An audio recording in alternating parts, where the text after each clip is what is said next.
Sejam todos muito bem-vindos ao nosso primeiro podcast da MRVF. O MRVF em Pauta é um podcast voltado para tratar de assuntos jurídicos de uma maneira leve, mas permeando outras áreas do mercado. Marketing, questões relacionadas à família. Então aqui nossa intenção é que efetivamente nós façamos um bate-papo entre amigos, entre parceiros, entre clientes, entre pessoas estratégicas de negócio e possamos discutir as nossas trajetórias, o nosso dia a dia com questões jurídicas de uma maneira bem leve e descontraída. E hoje nós temos como primeiro convidado o nosso responsável pelo marketing digital, Lucas Segundo, da Agência Segundo? Agência Segundo. É isso aí. Agora sim, Agência Lucas, Segundo. seja muito bem-vindo ao nosso primeiro podcast. Não poderia ser diferente de fazermos o nosso primeiro podcast com quem nos incentivou demais a fazer isso e está ajudando a toda a correria aí para nossa realização. O prazer é todo meu e a ironia do destino é que o Lucas Segundo, da Agência Segundo, dessa vez é o primeiro. O primeiro a estrear o podcast, que coisa maravilhosa. É um prazer estar aqui. Muito bem. Muito legal. Obrigada, Lucas. Excelente. Lucas, é claro que estamos aqui no nosso primeiro podcast, as pessoas não te conhecem. Então, acho que a primeira coisa que você poderia dizer pra gente é quem é o Lucas, né? Da onde vem o Lucas, o que te fez chegar ao marketing digital, mas antes do Lucas empreendedor e tudo mais, conta um pouquinho do Lucas pessoa. Que coisa maravilhosa. A gente fala muito do CPF. E o CPF tem que vir sempre antes do CNPJ. E falar da gente é muito difícil. Parece aquelas perguntas filosóficas de um programa que passava na TV Cultura. No final, sempre tinha uma provocação. Então, o que é a vida? E tem perguntas tão difíceis e quem é você é uma daquelas perguntas que te coloca para refletir. Eu sou um designer. Que ama o que faz, sou casado, muito bem casado. Eu falo que eu sabia o que era felicidade e eu sempre me considerei uma pessoa muito feliz, mas depois do casamento eu descobri que era tudo como se fosse um treino. A gente estava no CT e agora o jogo começou. Eu comecei a trabalhar na área do design. O primeiro curso que foi feito foi aos 13 anos. E a minha primeira função dentro da área, contribuindo de fato, foi aos 15. Então, apesar da pouca idade, já passou de uma década de experiência. Então, é algo que eu gosto muito de fazer. Em específico, acredito que é o que dê muita sinergia com vocês, com a MRVF, marcas. Marcas foi o que me fez apaixonar na profissão e foi o meu primeiro trabalho, né? O meu primeiro trabalho foi para uma transportadora refazendo a marca deles. E desde então, são mais de 400 marcas desenvolvidas. E se a gente for falar de hobbies, eu gosto muito de kart, gosto muito de Muay Thai, gosto muito de atirar e gosto muito de trabalhar também. Não gosto muito de ver filme, mas gosto muito de trabalhar. Trabalho como hobby, né? Trabalho como hobby. Quando eu quero descansar, eu trabalho mais leve. Quando eu quero trabalhar, eu trabalho mais pesado. Olha só que legal. E eu tô sabendo que, inclusive, a maratona é algo que entrou de vez na sua vida, né? Correr de kart é difícil, mas correr de a pé é bem mais. Cara, e entrou em janeiro. A gente criou um projeto que chama do Zero à Maratona. Eu falo a gente porque pode ser eu, Deus, minha cabeça, as ideias malucas, né? Porque essa ideia foi só minha, que é do Zero à Maratona. Então eu sempre corri, sempre pratiquei corrida, mas nunca foi uma super corrida. Eu corria 1 quilômetro, 2 quilômetros e parava, tinha que caminhar. Então eu resolvi me dedicar para isso, né, em janeiro. E em junho eu me propus a correr a meia maratona, que é metade do caminho, deu certo. E agora faltam 3 meses para maratona. E vamos lá, né? Vamos ver o que vai acontecer. Que bacana, Lucas. Parabéns. Obrigado. E, Lucas, não é simplesmente vir aqui na MRVF em Pauta e responder as perguntas que a gente fizer. Tem alguma coisa que é diferente. A gente impõe um desafio aí, né, Fran? Exatamente. Bom, nosso entrevistado, ele tem que se submeter a um desafio numa caixinha de perguntas, ou, se você quiser pular essa fase, tem que trazer um presente para o nosso programa. Bobo que não sou, essas caixinhas misteriosas eu vou deixar para os próximos convidados, talvez para o segundo. O segundo pode, talvez, brincar com essa caixinha. Eu trouxe um presente para compor o cenário.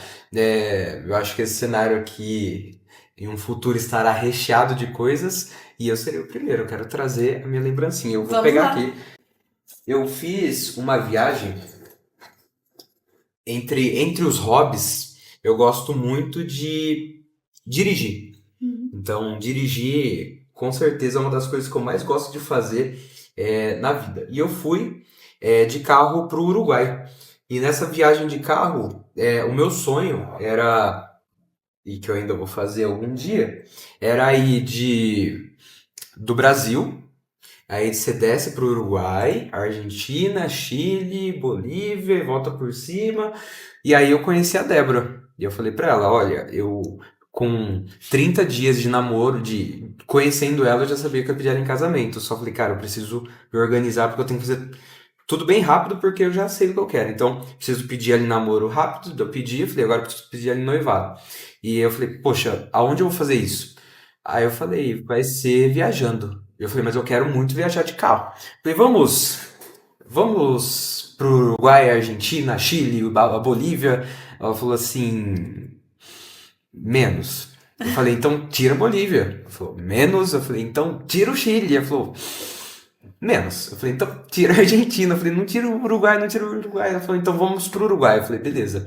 E a gente foi do Brasil pro Uruguai até a Colônia del Sacramento, que é onde faz a divisa ali com a Argentina, bem pertinho, você consegue até ver, que é uma colônia portuguesa, todos de paralelepípedo, umas casinhas, e lá eu conheci um senhorzinho que ele fazia essas artes com metal. Então ele pegava o metal e montava as coisas, né? E aí eu pedi para ele montar um robozinho para mim. Eu falei para ele, assim, a explicação dele, né, que muitas pessoas fazem a fronteira nadando, né? Então ele fez como se fosse um mergulhador, né, que tá com a mascarazinha, negócio de ar, de metal. E eu falei, bom, eu não vou comprar um presente, eu vou trazer um presente que tenha um significado, porque para mim tudo precisa ter significado. Então, deem um nome pro nadador de vocês, porque esse é o presente que eu trouxe para vocês. Que legal, vida, que legal. Muito bacana, muito que história, bacana, Lucas. Muito bacana. E o legal disso é que você não só já faz parte desse nosso projeto, porque participa intimamente dele, né, no dia a dia, nos ajudando a formatá-lo e tudo mais, mas também traz parte da sua história e agora vai compor aí o nosso cenário, né, com muito carinho, e eu espero que a gente possa falar para os nossos próximos convidados e contar a história de cada um aqui, né, mostrando que efetivamente esse podcast ele é um bate-papo entre amigos, né? Vamos falar de jurídico, vamos falar de marketing, mas vamos trocar figurinhas entre amigos. Exato. E aí, por falar em marketing, já começo com você então. Você falou que é um cara que voltado para o branding, né? Perfeito. E você nos auxilia muito dentro do marketing digital, né? E aí, como é que as empresas, as pessoas podem diferenciar aí dentro de um mercado saturado, né, no marketing digital sem comprometer a sua identidade? Como ela se diferencia sem comprometer a identidade dentro do marketing digital?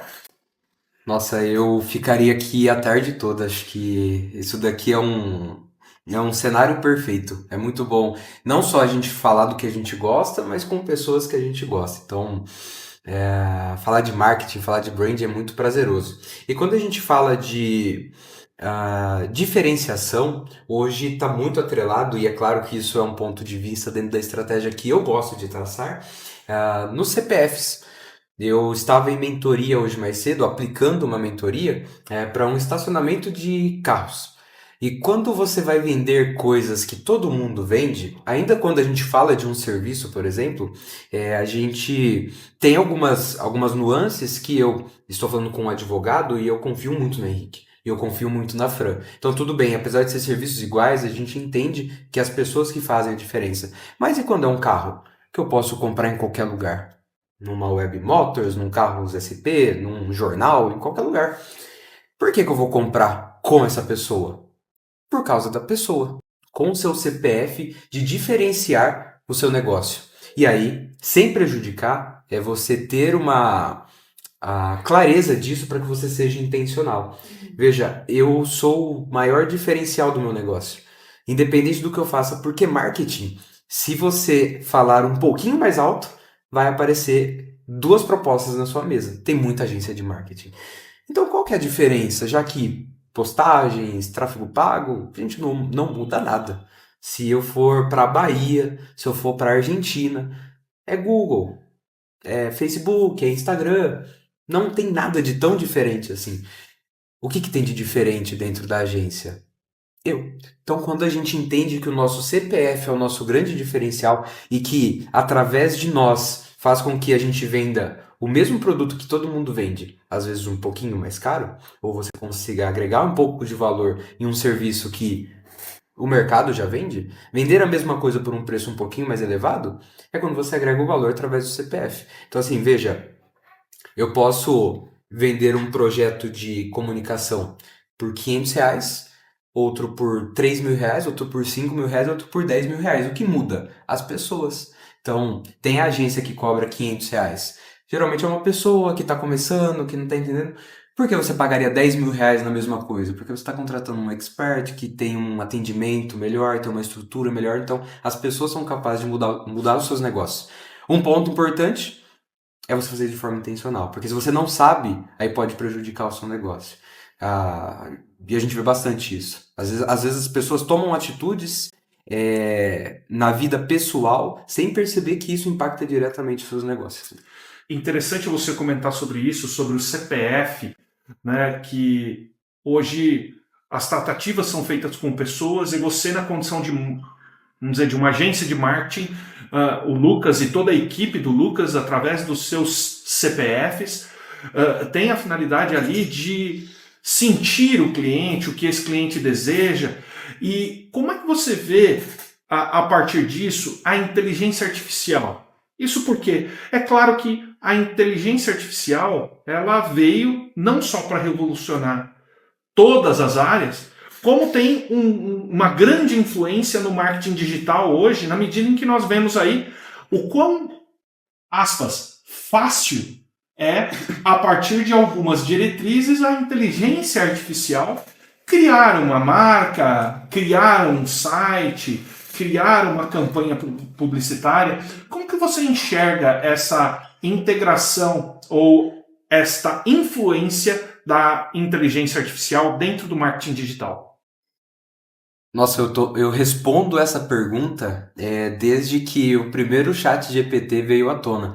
De muitos profissionais da área com medo dessa possível ameaça. E eu vou dividir em dois pilares. O primeiro pilar é o pilar da bolha. E quando a gente olha dentro desse pilar para outros profissionais da área de comunicação, você percebe um medo, que eles pensam assim: caramba, o meu cliente ele vai aprender a criar o seu próprio logo, ele vai aprender a criar a sua própria imagem, a própria agência vai aprender a fazer os textos e vai me mandar embora e eu vou perder as coisas. Isso é uma bolha. Se você sair um pouquinho da sua bolha, você vai perceber que as pessoas têm dificuldade de baixar um aplicativo no celular. As pessoas têm dificuldade de acessar o Facebook. E às vezes a gente, por ser entendedores da área, olha e pensa assim: caramba, eles vão entrar no chat GPT e vão digitar um prompt de comando e vão fazer... não, é uma bolha. Ainda assim, por mais que esteja fácil, ainda não está tão fácil assim. E não será tão fácil assim. Se você sai mesmo da bolha, você percebe que as pessoas comuns têm dificuldade de fazer uma postagem no Instagram, coisa que já existe há 12 anos.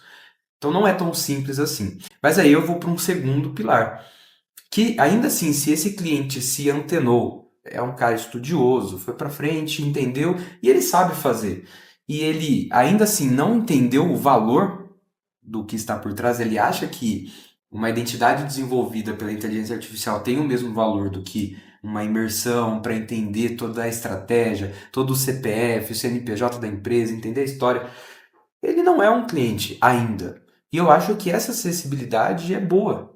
Às vezes eu conheço vários empresários que começaram sem dinheiro nenhum, boa parte. E quando você começa, a identidade visual ela é importante.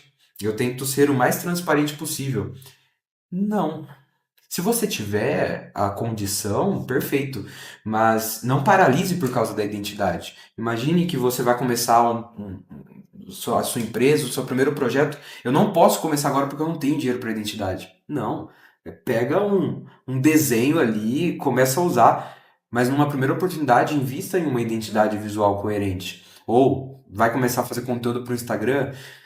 Comece você fazendo um post no celular, alguma coisa no sentido, depois você contrata uma agência para cuidar disso. E se você tiver inteligência artificial nesse primeiro momento para conseguir te auxiliar em alguma coisa, preparar alguma coisa para você, te adiantar alguma coisa, tá tudo bem. Quando você tiver maturidade o suficiente, invista nisso, né? Invista em um profissional que te ajude. Então, eu vejo como um facilitador, um, um caminho que te dá uma acessibilidade, e para quem trabalha na área, eu não vejo como uma ameaça, eu vejo como um potencializador. Talvez seja uma ameaça para aqueles que são, de fato, acomodados, uma palavra muito forte, mas talvez uma pessoa que não se atualiza, está ali há muito tempo fazendo a mesma coisa, a inteligência pode sim roubar o emprego dela, mas para quem se atualiza e está à frente, é um potencializador. Eu particularmente aumentei meu nível de produção absurdo depois, com pequenos ajustes de inteligência.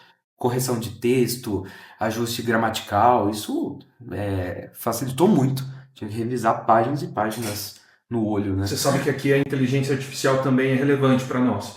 Nós utilizamos a inteligência artificial em diversos momentos dentro da nossa operação, dentro do escritório. E, de fato, nós podemos entender a inteligência artificial como alguém ou um dispositivo que virá substituir, e isso se transforma numa ameaça, ou o contrário, né, Fran? Sim. Há uma ferramenta que poderá ser utilizada para otimizar os nossos processos de forma a permitir que a nossa equipe esteja muito mais focada no estratégico, Perfeito. no pensamento do planejamento ali, da análise jurídica efetivamente, da criação de teses, enquanto que a inteligência artificial, naquelas questões corriqueiras e no dia a dia, nos auxilia aí desafogando até o desenrolar das nossas atividades. Uma ferramenta aliada, né, na otimização do tempo, aumento da produtividade, mas que ainda não substitui em nada o capital humano. Sim, e às vezes as pessoas colocam a inteligência artificial visando muito ChatGPT, né? Como se só existisse ele, mas você tem inteligência para muita coisa. Até para o dia a dia mesmo, para GPS, para pesquisas no Google, essas coisas te ajudam muito. Tá muito além de eu vou pegar um texto aqui, algo no sentido. Você consegue revolucionar a sua rotina, se tornar muito mais produtivo. Sem dúvida, sem dúvida. E aí, aproveitando que nós estamos falando de agentes que passam a ocupar o espaço do marketing cada vez mais de forma mais efetiva, divide espaço com a inteligência artificial os influenciadores, né? Hoje nós temos aí uma gama de influenciadores digitais que atuam nos mais diversos segmentos, né? E tem as suas plataformas próprias e tudo mais. Como você vê essa integração ou a utilização desses influenciadores de tendências de mercado no marketing digital? Quando a gente fala de CPF, voltando lá naquele tema, a gente entende de fato a necessidade do influenciador. E aí você imagina por que o influenciador ele faz tanto sucesso. Porque às vezes um único influenciador ele tem um poder, um capital muito maior do que uma empresa que tem funcionários. É uma única pessoa e ela é imensa. Porque as pessoas se conectam com pessoas. E eu vejo muitas empresas, e isso é muito interessante, são empresas que têm, onde o dono tem muita dificuldade de aparecer, E o influencer se torna o rosto daquela empresa, porque ele entendeu que precisa de um CPF, mas não precisa ser o CPF do dono. Não tem problema, tem que ser um CPF. Olha, legal. Se pudesse ser do dono é melhor ainda, mas cara, ele não quer, às vezes é uma pessoa mais de idade, não tem ali aquela pessoa. E se eu trouxer um rosto pra cá? Então, assim, você vê artistas, você vê atrizes sendo embaixadoras de marcas, porque as marcas precisam de cara. Eu fiz Nós estávamos brincando mais cedo sobre a Apple, e eu gosto mesmo muito da Apple. E qual que é o ponto? Steve Jobs. Quem que é o fundador da Samsung? Pode ser que vocês saibam o nome, mas vocês entendem o nível da relevância? O quanto o rosto falta? O Steve Jobs tem uma história gigantesca, todo mundo sabe a origem dele, a história dele, sabe quem que é ele? Pode não se conectar, mas sabe. Agora, quem que é o dono da Lenovo? Quem que é o dono da Dell? Quem que é o dono da Samsung? Falta esse rosto. Então, às vezes, se o dono não aparece, você ter um influencer, que pode ser apenas um rosto representando a sua marca, um embaixador, né? Pode fazer muito sentido. Mas tem que tomar cuidado, né? Como tudo nesse meio, tem que ter muito cuidado. Porque tem muita gente que não leva a sério a profissão. Então, essas palavras se banalizaram. O coach, o influencer. Então, o influencer é uma profissão maravilhosa. Mas tem que tomar cuidado. O influencer não ser uma pessoa irresponsável, né? Uma pessoa qualquer. O influencer, se você pega ao pé da letra, né? Você influenciar as pessoas, se for pro bem, tá tudo certo. E esse influenciador, ele pode estar online, pode estar offline, né? E acho que o grande desafio das empresas, e até mesmo o compromisso dos influenciadores e das empresas, diz respeito à reputação. Né? Porque imagine você numa situação em que uma determinada empresa contrata um determinado influenciador para que ele possa influenciar pessoas para um determinado comportamento.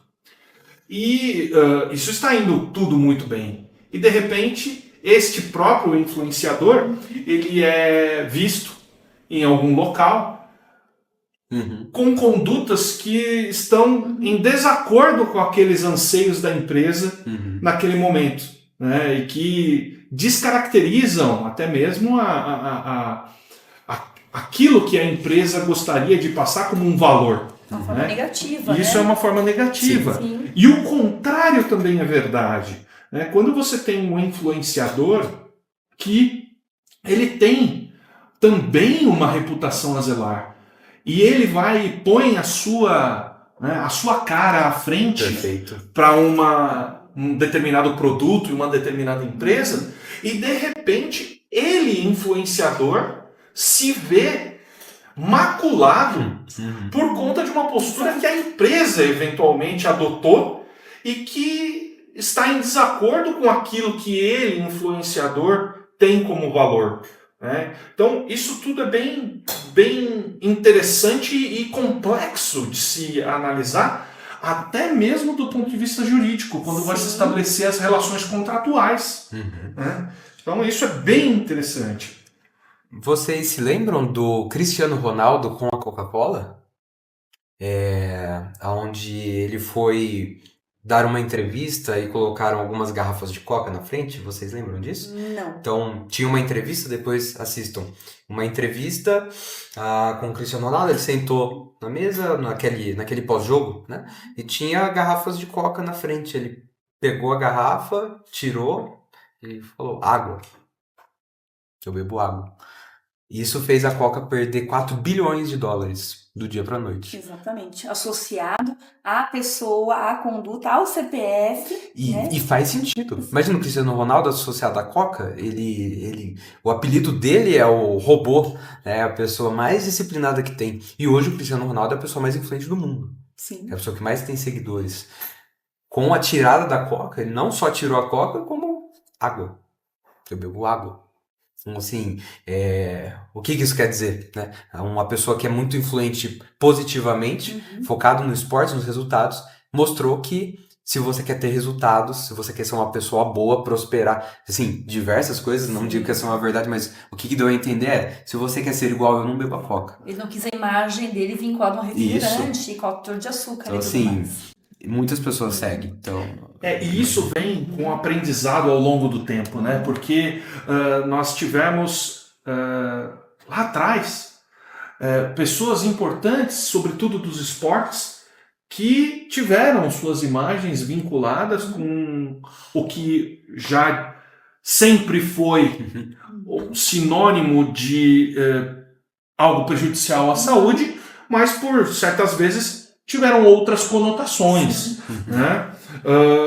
Agora, muito bem, desenvolvemos a marca para o mercado online, para o marketing digital, né? Contratamos o influenciador que faça sentido ali para compor toda a nossa estratégia de marketing no ambiente digital.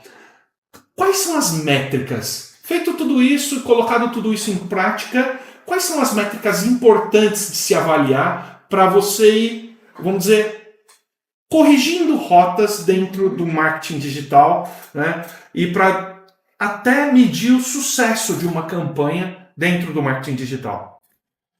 excelente. Eu vejo as pessoas confundindo muito.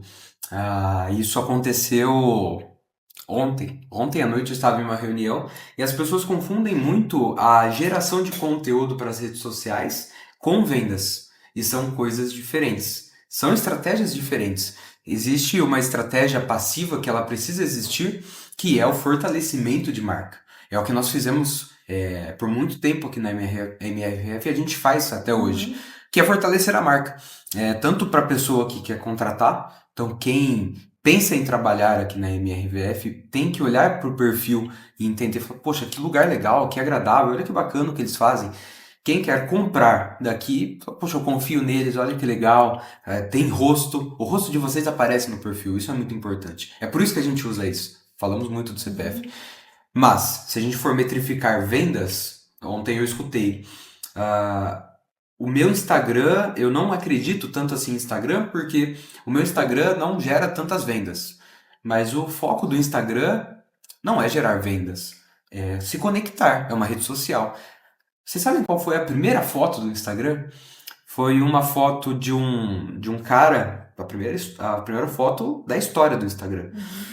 Quando você tá aqui de cima e você tira uma foto do seu cachorro, então tinha um cachorro aqui no chão e o cara tava com um chinelo Rider, com os dedão assim de fora, ele tirou uma foto do cachorro olhando para cima e postou. Essa foi a primeira foto.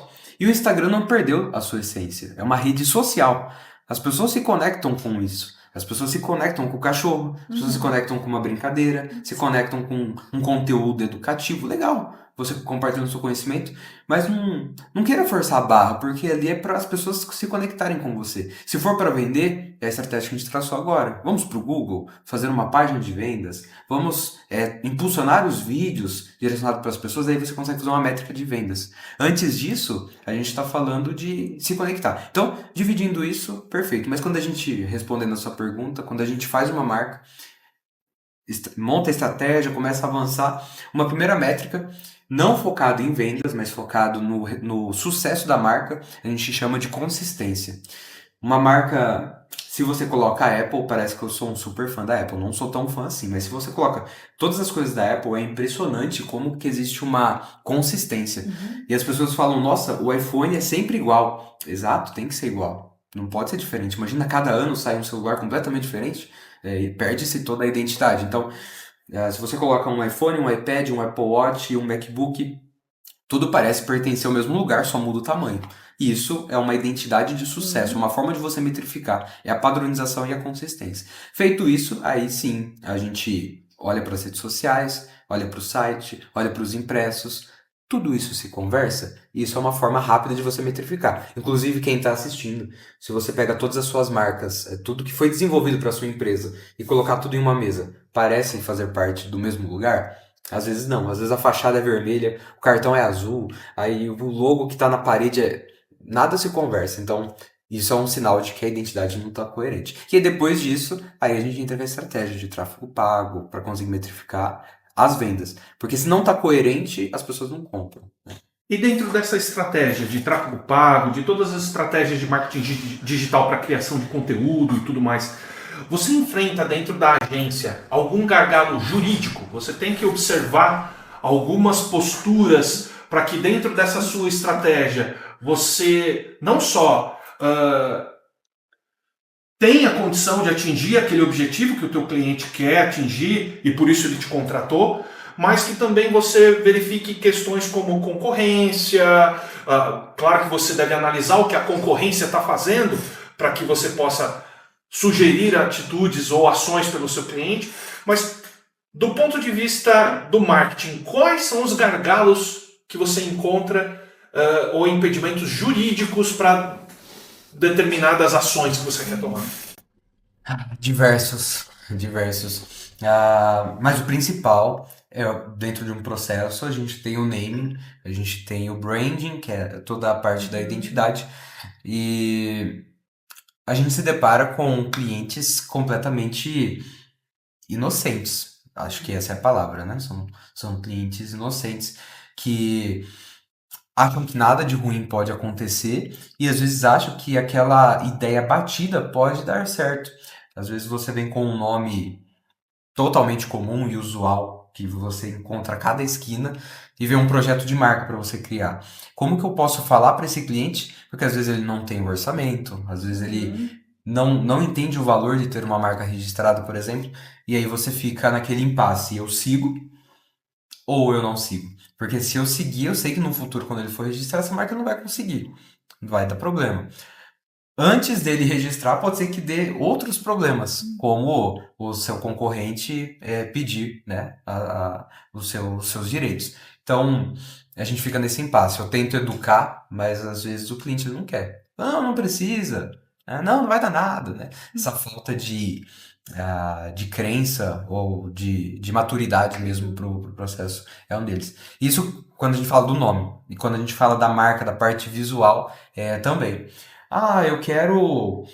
Eu vou criar uma identidade com material de construção, eu quero que seja igual desse cara aqui. Eu falo, não, a gente não pode fazer igual. Mas então pega o laranja, pega só o laranja e deixa o azul. Eu falo assim, não, faz mais ou menos igual. Eu falo, não, a gente não pode fazer isso. Mas acontece, né? Acontece. E a gente tenta driblar, educar para que isso não aconteça, né? Vocês sabem que isso é uma coisa que eu venho batendo forte, conversando bastante com as agências de marketing que criam marcas, porque dentro da rotina, né, da criação da marca, muitas vezes se coloca o branding, né, antes da análise de viabilidade de registro de marca, quando na verdade deveria haver antes, né? Eu costumo dizer o seguinte: acho que aquele trabalho do naming, de decidir qual será o nome que vai à frente daquele produto, daquele serviço, daquela empresa, enfim, é o marketing. Feito esse trabalho de naming, o próximo passo, aí sim, é a análise de proteção daquele nome. Porque aí, se você protege o nome, depois você passa para a próxima fase, que é desenvolver o branding, que vai resultar aí a criação do seu material impresso, do seu site, da sua rede social, enfim. E aí uma gama de produtos e serviços que podem surgir a partir do branding. Mas se a pessoa escolheu o nome e antes de fazer a proteção desse nome, ela já divulgou, já contratou a agência para desenvolver o logo, já criou o site, já tem clientes com a marca. Isso. E aí o que acontece?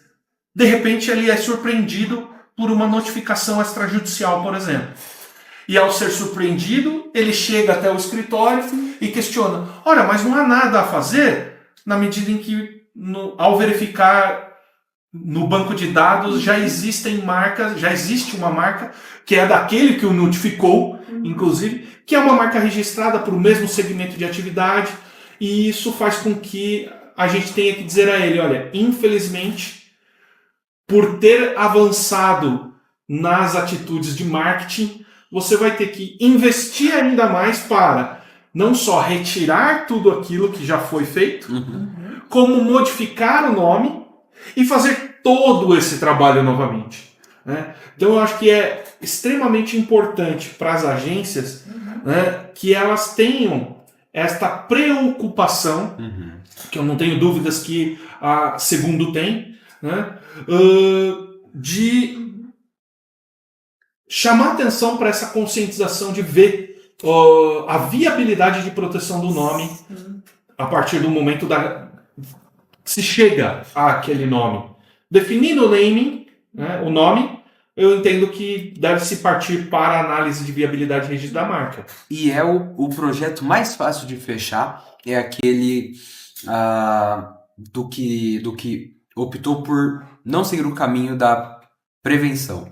Então, acontece com bastante frequência, aproximadamente um por mês, de empresas que chegam, recebi uma intimação, preciso parar de usar a marca em 30 dias, pelo amor de Deus, recria minha marca. Esse cliente é um cliente fechado, né? Ele já chega assim, independente do valor que eu passe para ele, vamos, né? Preciso. Ele tá na urgência. Tem que resolver para ontem. Geralmente ele chega muito assustado. Ele chega assim, cara, eu preciso tirar isso hoje. Você não consegue fazer para amanhã? Ele nem quer saber o valor. E acontece com muita frequência. Fala, olha, não seja um desses, né? Se você procura cuidar disso antes, né? Cuidar do seu alicerce. Eu falo que um projeto de marca, uma empresa, é um prédio. Um prédio de 50 andares. E às vezes as pessoas negligenciam o alicerce. E aí tá lá no 28º andar, putz, começou a rachar. Vou ter que refazer o prédio inteiro. Porque daí a pessoa ela já fez fachada, já adesivou carro, já fez cartão, já fez site. E aí, putz, perdi a marca. Não é só alterar o logo. Você vai ter que mudar tudo. Perdeu todos os seus impressos. Então, sim. Isso é muito caro. É muito dinheiro. E perde tempo, né? Então, quando eu falei de você começar de algum jeito, mas assim, comece construindo um andar. No segundo andar já dá para você voltar e cuidar das pontas que ficaram soltas. Não deixe de prolongar muito. Então, começou, tá sem dinheiro? Vamos lá, né? Mas começou a construir, entrou um dinheirinho, opa, já consigo olhar para isso. Já arrumo, porque fica barato. No começo você só tem um cartãozinho de visita, uma coisinha ali, é bem pequenininho, tudo bem. Aí você consegue expandir depois. Você consegue ter até gás, até energia para você expandir. Quando você refaz, quando você cria uma marca de verdade, você registra a sua marca, você se sente muito bem, tanto para cobrar mais, para explorar novos horizontes. Você sente mais prazer no que você está fazendo, né? E você tem segurança de ir para o mercado, seja ele físico ou digital, sem a preocupação, né, de encontrar aí terceiros que possam resultar em prejuízos, né, como a gente já comentou. Lucas, por último, você recebe com certa frequência pedidos de clientes para que você desenvolva campanhas ou marcas que são semelhantes a de terceiros? E como que você age nessa situação? Porque a gente sabe que há uma tendência de mercado, tá todo mundo olhando para o líder e querendo copiar o líder. Porque se o líder teve sucesso, é claro que nós vamos querer chegar o mais perto do líder possível. Você já me disse que existe uma consciência na agência com relação à proteção, a respeito de direitos autorais e propriedade intelectual de terceiros, mas também de inovar, de não ficar ali naquela tendência. Como que vocês fazem isso? Acontece bastante. E isso vem junto no mesmo pacote da pessoa que não quer cuidar do registro e junto com a pessoa que também quer copiar outra pessoa. Então, ela já não quer olhar para o registro, ela já não quer tomar as medidas legais e ainda quer pegar alguma referência de algum concorrente. É um combo. Quando alguém não se preocupa com propriedade intelectual, ele faz tudo às avessas mesmo. Eu gosto da frase que a forma como você faz uma coisa é a forma como você faz todas as outras coisas. Então, não existe a pessoa que não liga para propriedade intelectual e fala, nossa, eu quero ser totalmente autoral. Ela já está um pouco enviesada. Mas a gente não faz. Até porque, geralmente, o líder até é bom, legal, tecnicamente é bonito, mas a pessoa não consegue perceber o quão grande é o que ela faz. Por isso que ao fazer a identidade da agência eu pedi para um outro designer da minha confiança, porque eu sabia que eu não ia conseguir extrair tudo o que eu precisava. E a agência líder, tem agências maravilhosas, mas que não tem o que eu tenho. Então eu conscientizo o cliente dentro desse processo. Eu vou contar rapidinho uma história. Acho que vocês já sabem, talvez. Eu, aos 18 anos, tive um início de AVC. E aí, quando eu passei por esse processo, diversas coisas ruins aconteceram. Eu tinha 175 quilos. Quando eu contei para minha namorada dessa notícia, porque eu tive um AVC, e aí o médico me deu 2 meses de vida aproximadamente. Eu precisei cuidar disso. Perfeito. Eu contei para minha namorada, isso aconteceu na sexta, contei no sábado, ela terminou comigo na segunda. Junto disso tudo, eu havia acabado de perder minha habilitação, porque um funcionário da empresa do meu pai, que o carro estava no meu nome, e eu tinha provisório, eu perdi a habilitação. Eu não tinha terminado os meus estudos, eu parei de estudar no segundo colegial, e eu me vi muito infeliz no emprego que eu estava.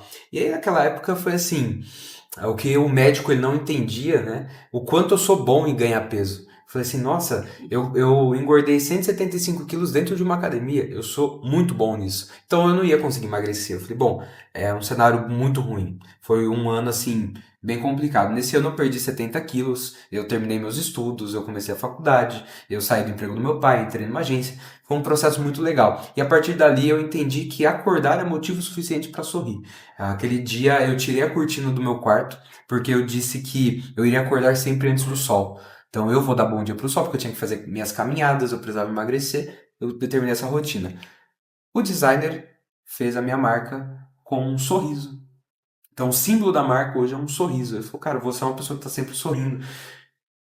Dane-se o líder, desculpa o palavreado, mas não me importo com o líder. Olha só que interessante o que um projeto de identidade visual bem feito pode fazer com você. É sobre a liderança, é sobre o que dá mais certo, é sobre copiar o outro. A gente quebra isso do cliente, a gente vai destruindo isso e constrói de novo. E fala, cara, você tem um potencial muito grande aí dentro. Que se a gente tirar e colocar pra fora, você vai se surpreender. E ele colocou esse sorriso, eu falei, cara, como eu nunca pensei num sorriso. É verdade, o sorriso pra mim é muito importante. Eu vou buscar estar sempre feliz. E para o cliente não é diferente. Às vezes ele começa a falar algumas coisas e ele não percebe. Ele fala assim, eu quero o concorrente, eu quero o laranja que tem ali. E aí a hora que ele começa a contar a história, porque quando eu tinha 12 anos eu consegui o primeiro emprego. E você fala, nossa, olha quanta riqueza que tem aqui. Então, o que marca, o que vende, são histórias, é o que está dentro de você, é o seu CPF. E aí sim, você está pronto para ser um líder de mercado, né? Então, eu tento educar. Esse é o caminho. Muito legal. Muito bom. Muito legal. Lucas, agora encerramos, né? Eu acho que assim foi muito legal entender um pouco mais sobre a sua atuação no marketing digital, conhecer um pouco mais do Lucas. Eu já conheço o Lucas, somos parceiros de kart, ainda não somos parceiros de corrida. Acho que isso vai demorar um pouco mais. Também. Confesso que também acordar às 3:30 da manhã, 4 horas da manhã, como você faz, é algo que não está nem nos meus projetos. Vou dormir essa hora. Não faz sentido para mim, diante do que eu vivo, né? Mas eu curto você fazendo isso, né? Pelo menos que legal ele está fazendo isso. Para fechar o nosso bate-papo, eu queria ouvir de você o que está acontecendo hoje com você? O que está acontecendo neste momento com você e com a Segundo? Né? Eu sei que você está passando por um momento todo aí novo, com casa nova, marca nova. Conta um pouquinho do que está acontecendo com a gente, com a Segundo aí, só para a gente encerrar o nosso podcast. A gente está passando pelo melhor momento das nossas vidas. Eu falo das nossas vidas porque a Segundo não é uma coisa só, né? Nós estamos de casa nova, estamos de marca nova, inclusive estão pintando a sala nesse momento, estamos comprando equipamentos novos, investindo para que a gente consiga cada vez mais ter essa qualidade com os clientes. Compramos drones, compramos equipamentos de filmagem, estamos em um momento de bastante ascensão. Internamente hoje eu estou em um momento de muita transformação. Toda essa movimentação que gera a empresa, que faz todo esse movimento, te transforma Não tem jeito, isso reflete. É como se fosse uma jornada cíclica. Você entra nela e, nossa, se machuca, dói e fica feliz e dói de novo. Aí você volta e fala, nossa, eu voltei muito mais forte. Vamos para mais uma? Então, Você sabe que eu ouvi ainda ontem dizerem o seguinte: já foi o tempo em que se falava e nunca se conseguiu a respeito disso. Olha, eu saio do trabalho, chego em casa e eu deixo as questões do trabalho no trabalho e as questões de casa em casa. Não tem aquela história. Hoje o CPF ele se confunde com o CNPJ e vice-versa, né? Porque nós somos pessoas e nós estamos, quer estejamos no trabalho, quer em casa, nós levamos situações do trabalho para casa. Do profissional e do pessoal. E o contrário também é verdade, né? Então ter esse equilíbrio eu acho que é sensacional. é um tema que até um pouco algumas pessoas podem considerar polêmico, mas eu sempre tive isso muito claro comigo. E para mim, a vida é uma caixa, não são várias caixinhas.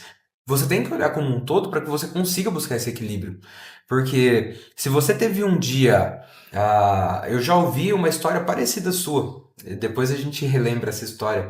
Mas aconteceu algo muito legal na sua vida pessoal, na sua vida profissional, e você sai à noite para comemorar com a sua esposa, com o seu marido. Então eu fechei um contrato muito legal, que eu estava querendo muito. À noite eu não vou comemorar com a minha esposa? Sim, é a vida pessoal se misturando com o profissional. E se deu muito ruim? Saiu o cliente, teve um baita de um problema. Você vai chegar em casa, alguma coisa vai acontecer. Você tem que controlar isso, mas não tem como. E se você acordou brigando com a sua esposa, e aí você foi pro trabalho? E se aconteceu algum problema com algum familiar? As coisas se misturam. Quando eu divido, vamos pensar nessas caixas, né? Tem a saúde. Se tá tendo problema no trabalho, eu não consigo correr. Me atrapalha, eu fico com a cabeça pensando no trabalho, eu tento controlar, falo, não, no trabalho eu resolvo, mas influencia. Se eu tô com um problema em casa, na hora de correr fica difícil. E se tá tudo bem, eu consigo fazer uma corrida extraordinária. Então, a vida é uma caixa só, a gente só tem que entender como equilibra. Mas falar que não impacta, né, eu não acredito nisso, né? Eu acredito que minha vida é uma caixa com tudo dentro. E a gente equilibra essas coisas. Perfeito. Sensacional, Lucas. Eu quero te agradecer demais Que isso. por, primeiro, se dispor a vir aqui nesse nosso primeiro podcast, efetivamente apanhar com a gente. Exato. Porque a gente está aprendendo, né?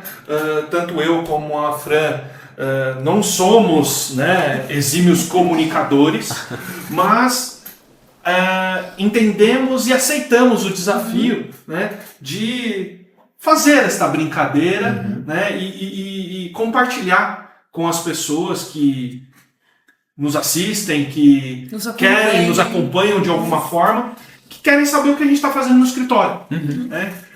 Então, eu te agradeço demais por topar vir aqui nesse primeiro podcast, que é o nosso teste, né? E que certamente servirá de muito aprendizado para que a gente possa, nos próximos, evoluir ainda mais. E certamente, daqui a um tempo, queremos você novamente, certo? Nós vamos estar mais, vamos dizer, prontos Versão para 2.0. isso, versão 2.0. Mas te Perfeito. agradeço demais pela sua presença aqui na MRVF em Pauta, falando sobre questões de marketing digital e alguns aspectos jurídicos relacionados a esse tema. Sensacional, o prazer é todo meu. Primeiro episódio de muitos que virão e estarei presente aqui com vocês. Vamos em frente. Esperamos Valeu. que sim. Muito obrigada. E você que nos acompanha e nos acompanhou até aqui, diz aí, qual é a próxima pauta do nosso podcast? Se você tem uma pauta que você quer que a gente discuta com um profissional, alguém especialista na área, manda pra gente. A gente vai buscar e vai fazer esse mesmo bate-papo com essa mesma tranquilidade e amizade.